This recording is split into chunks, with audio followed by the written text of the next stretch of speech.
ఓం శ్రీ సాయిరామ్. నా పేరు రేఖా భాస్కర్. నేను భగవాన్ శ్రీ సత్యసాయి బాబా వారి పాదపద్మములకు ప్రేమతో నా నమస్సుమాంజలు. స్వామితో మా ప్రయాణం ఎలా సాగిందంటే 1967లో నాన్నగారు అంత ఇది స్వామి అంటే లేదు. ఆయన ఒక డాక్టరు. కానీ ఆయన అందరూ కలిసి గురు పౌర్ణమి పూజ చేయమని చెప్పారు. ఆ రోజు స్వామికి అందరూ హాస్పిటల్ నుంచి వచ్చి ఆయన అడిగారు, ఏమని, స్వామి ఇక్కడ కూర్చుంటారా, చేస్తారా, మనం ఇవన్నీ పెట్టాం కదా అని అనుకున్నారు. అనుకున్న ప్రయత్నంలో గురు పౌర్ణమి అయిపోయింది. ఆ నవంబర్కి పుట్టపర్తి వెళ్ళాం. పుట్టపర్తి మేము ఇంకా చిన్నపిల్లలు, నాకు 5 years, మా సిస్టర్కి 3, మా బ్రదర్కి 2 years. ఆ టైంలో పుట్టపర్తి వెళ్తే స్వామి ఇంటర్వ్యూ ఇచ్చారు. ఆ ఇంటర్వ్యూలో నువ్వేమనుకున్నావు, నేను రాలేదనుకున్నావా, నేను ఆ సింహాసనంలోనే కూర్చున్నాను అని చెప్పి స్వామివారు చెప్పారు. అది అక్కడి నుంచి నాన్నగారిది ప్రతి చిన్న విషయం అది చెప్పాలంటే చాలా ఉంటుంది. అక్కడి నుంచి నాన్నగారు స్వామి ఫోల్డ్లోకి వచ్చేసారు. ఇంకా అక్కడి నుంచి ఇప్పటిదాకా 4 తరాల వాళ్ళు స్వామితోనే గడుపుతున్నారు. మనవలు, ముని మనవలు, పిల్లలు, ఇంతమందితో ఆయన ట్రావెల్ జరిగింది. ఆయన మెడికల్ సర్వీసెస్ అవన్నీ చేయడం అవన్నీ ఎక్కువ చేశారు. దానివల్ల మా అందరికీ కూడా స్వామితో ఇంటర్వ్యూ జరగడం, స్వామి పిలవడం, పాద నమస్కారాలు ఇవ్వడం, స్వామి మాట్లాడడం ఇవన్నీ జరిగింది. ఒకసారి భజన జరుగుతుండగానే వీపుది స్వామి ఇంట్లో భజన జరుగుతుంది. శుక్రవారం భజన జరుగుతుంది. ఆ ఫస్ట్లోనే విభూది అంతా ఫోటోలోంచి రావడం అవన్నీ ఇంట్లో జరిగాయి. తర్వాత నెక్స్ట్ అదైన తర్వాత 87లో స్వామిని మా రెండో అమ్మాయి వివాహం ఇక్కడ చేస్తానని చెప్పి ఆయన చెప్పారు. చెప్తే నువ్వు డాక్టర్వి, నీకు చాలామంది ఉంటారు, అందువల్ల నువ్వు ఇంటి దగ్గర చేసుకో అని చెప్పి అన్నారు. తర్వాత మా అల్లుడి గారికి ఏంటంటే మా నాన్నగారు మా మరిది ఆయన ఏమన్నారనుకుంటే, పుట్టపర్తిలో కన్నా నాకు ఇంటి దగ్గర చేస్తే బాగుండని, ఆయన డాక్టర్ అని ఆయన అనుకున్న స్వామి తెలుసు కదా, సర్వాంతర్యామి ఆయనకి తెలియని విషయం అంటూ ఏమీ లేదు. అప్పుడు ఆయన అన్నారు, ఇంటి దగ్గర చేసురా, నువ్వు ఇంటికి తీసుకొస్తే నేను నీకు స్వామి బ్లెస్సింగ్స్ ఉంటాయి అని చెప్పి స్వామి పంపించేశారు. ఇంటి దగ్గర మ్యారేజ్ చేసుకుని వచ్చి ఇక్కడికి వచ్చిన తర్వాత స్వామి పెళ్ళి అయింది, తీసుకుని వెళ్ళారు. స్వామి నా అష్టమి రోజు నాన్నగారు అమ్మాయి మెడలో పూలదండలు అన్నీ వేసి పెళ్లి కూతురులాగా తీసుకెళ్ళి వాళ్ళిద్దరిని, అల్లుడిని కూతుర్ని తీసుకెళ్తే ఇంత గంగిరెద్ర అలంకరించాల్సిన అవసరం లేదు, స్వామికి అన్నీ తెలుసు అని చెప్పి అన్నారు. అన్న తర్వాత అప్పుడు స్వామి నెక్స్ట్ డే నవమి రోజు లోపలికి పిలిచి స్వామి సూత్రం క్రియేట్ చేసి ఇలా సృష్టించారు.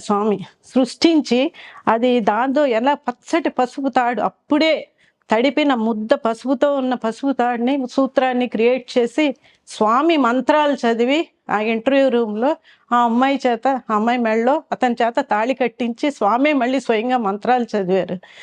భుజం మీద తల పెట్టుకుని మా సిస్టర్ అది జరిగింది. ఆ ఇంటర్వ్యూలో జరిగింది. స్వామి మా పెద్దమ్మాయిని కూడా తీసుకొచ్చాను స్వామి అని. తప్పక బంగారు తీసుకురా అని చెప్పారు. వెళ్ళాం. ఇంటర్వ్యూ రూమ్లో కూర్చుని స్వామి చెప్పిన మాటలు చెప్పలేను అన్నమాట. అలాగే స్వామి అప్పుడు ఏం చెప్పారో ఇప్పటిదాకా అదే జరుగుతూ వచ్చింది. అదైన తర్వాత నెక్స్ట్ స్వామి చెప్పారు, నీ ఇంట వెంట జంట గంట ఉంటానన్నారు, నీ బిడ్డలు నీకు ఆనందాన్ని ఇస్తారని కూడా స్వామి నాకు చెప్పారు. ఆ రోజు ఏం చెప్పారో ఈ రోజు కూడా అదే చేస్తుంది. అలాగే నా పిల్లల్ని పుట్టపర్తిలోనే చదివారు. మా రెండో అబ్బాయికి అక్కడ చదివాడు, స్వామి సన్నిధిలోనే చదువుకున్నాడు. మా అమ్మాయి చదివింది.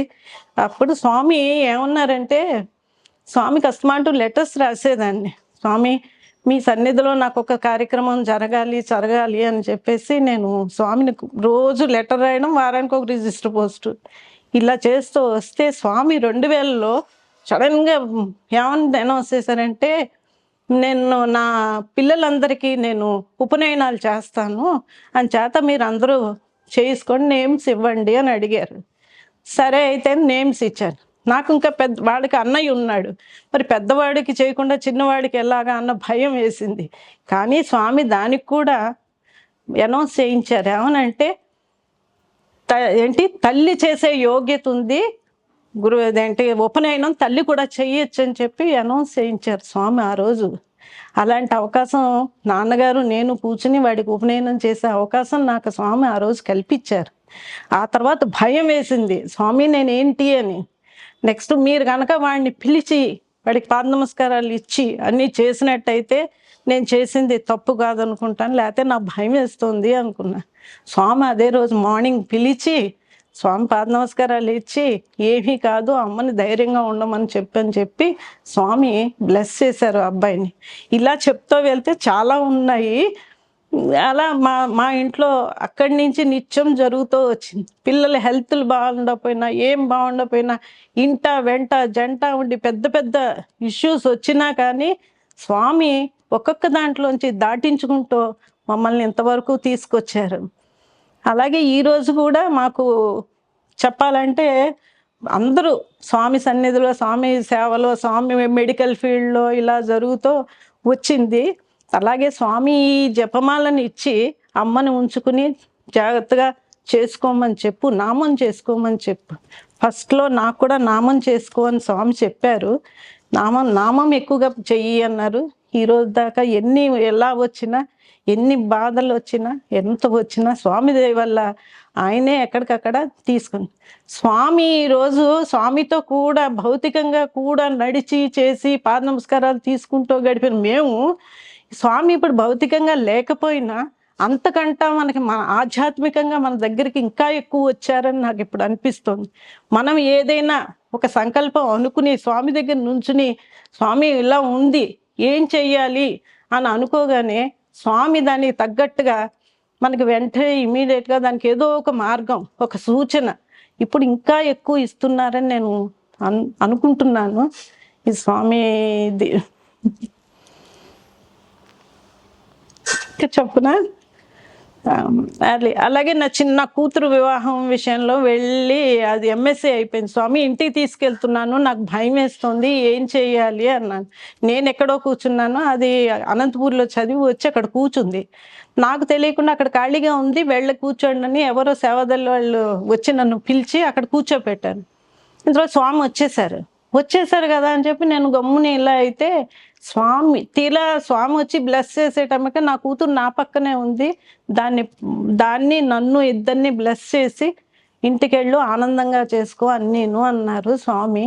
అలాగే దానికి ఇంటికి వచ్చిన వెంటనే వివాహం కుదరడం, సంబంధం చేయడం అన్నీ కూడా జరుగుతూ వచ్చాయి. ఇప్పటిదాకా పిల్లలందరూ బాల వికాస్ గురువులు గాను, బాల వికాస్ స్టూడెంట్స్ గాను మొత్తం ఇంటిల్లిపాది స్వామి సన్నిధిలో చిన్న పిల్లల దగ్గర నుంచి నా మనోడు ఇంకా 3rd క్లాస్ చేస్తున్నాడు, వాడు కూడా స్వామి ఏంటి స్వామి తాతను తీసుకెళ్ళి ఎన్నాళ్ళు ఉంచుకుంటారు అని వాడు అడుగుతాడు అనమాట అండి. స్వామి అంత ఇది, నీకు ఏదైనా కొంచెం ఒంట్లో బాగుండకపోతే ఫోన్ చేసి బామ్మ కొంచెం నువ్వు జపమాల పెట్టి నాకు చెయ్యి, నాకు జ్వరం వచ్చింది అన్న దీనికి వచ్చేసారు పిల్లలు కూడాను. స్వామి అనుగ్రహమేను.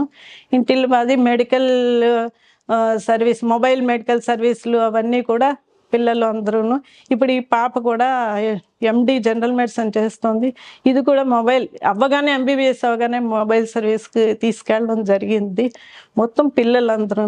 అలాగే తమ్ముడిని ఫస్ట్ టైం ఇంటర్వ్యూ రూమ్లో చిన్నవాడు అబ్బాయిని కూడా తీసుకొచ్చాను స్వామి అని అంటే, సర్లే చోట్లేదు కానీ నువ్వు నా కాళ్ళ దగ్గర ఆంజనేయస్వామిలో కూర్చోమని చెప్పి స్వామి చెప్పారు.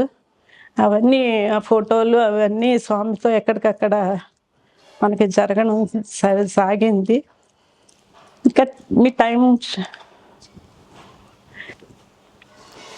అలాగే తర్వాత నెక్స్ట్ మా అబ్బాయికి ఒకసారి ఇన్సిడెంట్స్ వరుస అనమాట. ఇంట్లోనూ ఏంటి స్వామి ఇలా చేశారు, ఇలా జరిగిపోతుంది, అస్తమాటు ఇవన్నీ జరుగుతున్నాయి, ఎందువలన జరుగుతుంది నాకు అర్థం అవట్లేదు, నేనేం తప్పు చేస్తున్నానో నాకు తెలియట్లేదు స్వామి అంటే, అది స్వామి నిజంగా బ్లెస్సింగ్స్ మర్చిపోలేని బ్లెస్సింగ్స్ అవి. వచ్చి ఏం కాదు, నీకేం అవ్వదు, స్వామి చూసుకుంటున్నారు కదా, ఎందుకు భయపడతావు, స్వామి ఉన్నారు నీకు అని చెప్పిన రోజులు ఉన్నాయి. అలాగే నేను ఈ ఇంట్లోకి వచ్చేటప్పటికి 2008లో వచ్చాం. గృహప్రవేశం ఏమీ ఇళ్ళు లేవు, ఏమీ లేవు. నేను చిన్న పిల్లలు ఇద్దరు వీళ్ళున్నారు.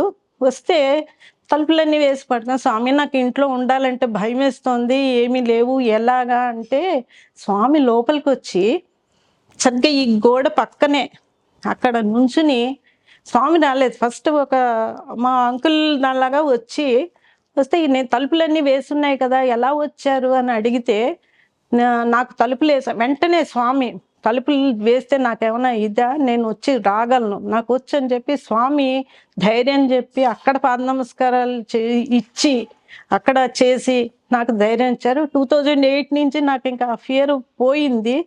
ఆ రోజు నుంచి తర్వాత నాకు ఒక ఇన్సిడెంట్ ఏంటంటే, నాకు ఒక యాప్సిస్ లాగా ఒక ఆపరేషన్ చేయాల్సి వచ్చింది రెండింటి మధ్య. చేయాల్సి వస్తే స్వామిని అస్తమాట ప్రార్థించేదాన్ని. నాన్నగారు డాక్టర్ అక్కడికి వెళ్ళాలి, ఇక్కడ చేయకూడదు, నేను అక్కడ చేయించుకోవాలి అని. కానీ నాకు పరిస్థితుల ప్రభావం వల్ల నేను ఇక్కడే చేయించుకోవాల్సిన పరిస్థితి వచ్చింది. కానీ టేబుల్ మీదకి వెళ్తూ కూడా స్వామిని నేను ప్రార్థించాను. స్వామి నాకు ఇక్కడ చేయించుకోవాలని లేదు, కానీ చేయించాలి, స్వామి మీరు కూడా ఉండండి అన్నాను. టేబుల్ కూడా ఎక్కేశాను. ఎక్కిన తర్వాత ఇంట్లో డాక్టర్కి ఏదో ఎమర్జెన్సీ వచ్చిందట. ఏం జరిగిందో తెలియదు. నా ఆపరేషన్ పోస్ట్పోన్ చేసి డాక్టర్ వెళ్ళిపోయారు. ఇదంతా స్వామి లీల కాకపోతే మనకి వేరేది కాదు కదా. అందుకని స్వామి మళ్ళీ నేను ఇంటికి వెళ్ళడం జరగడం, ఆపరేషన్ చేయించడం అన్నీ జరిగాయి. జరిగిన తర్వాత ఆ సివియర్ అలాగే ఆఫీస్కి వెళ్ళేదాన్ని, వచ్చేదాన్ని. చాలా పెద్ద ఆపరేషన్ అది. స్వామి అప్పుడు నాకు ఒకరోజు బాధ తట్టుకోలేక ఏడ్చేస్తున్నాను. ఈ లోపల ఈ షోల్డర్స్ 2 దగ్గరికి వచ్చేసాయి.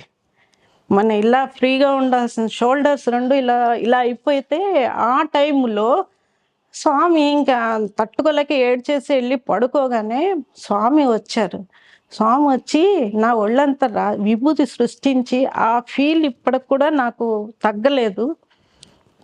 మొత్తం ఒళ్ళంతా రాసి నా మొహం మీద బొట్టు పెట్టి స్వామి పాద నమస్కారాలు ఇచ్చి ఆ తర్వాత ఏం కాదులే నమస్కారం చేసుకో అని చెప్పి వెళ్ళిపోయారు. అది అయిన తర్వాత ఈ షోల్డర్స్కి ఏం చేయాలి, మళ్ళీ సర్జరీ చేయాలని డాక్టర్ దగ్గరికి మళ్ళీ వెళ్ళాను. మళ్ళీ సర్జరీ చేయాలి రెండోసారి అన్నారు. సరే చేయించుకుందాం అని చెప్పి వెళ్ళాను. నాన్నగారేమో సరే రేపు చేయిద్దాంలే అన్నారు. అది అయిన తర్వాత నుంచి ఆయనతో చెప్పిన తర్వాత చూసి ఆయన కూడా చెప్పారు, లేదే చెయ్యాలి, చేద్దాము అన్నారు. ఆ చెప్పిన మరుక్షణం నుంచి ఈ షోల్డర్స్ 2 ఇలా ఫ్రీగా అయిపోయాయి. ఇంకా మళ్ళీ నాకు సర్జరీ డాక్టర్ చూసి ఎందుకు అవసరం లేదు, నీకు తగ్గిపోయింది అని చెప్పి స్వామి చెప్పడం జరిగింది. ఇలాంటివన్నీ సాయిరామ్ అది స్వామి ఇంతవరకు మాట్లాడించగలిగారు. సాయిరామ్.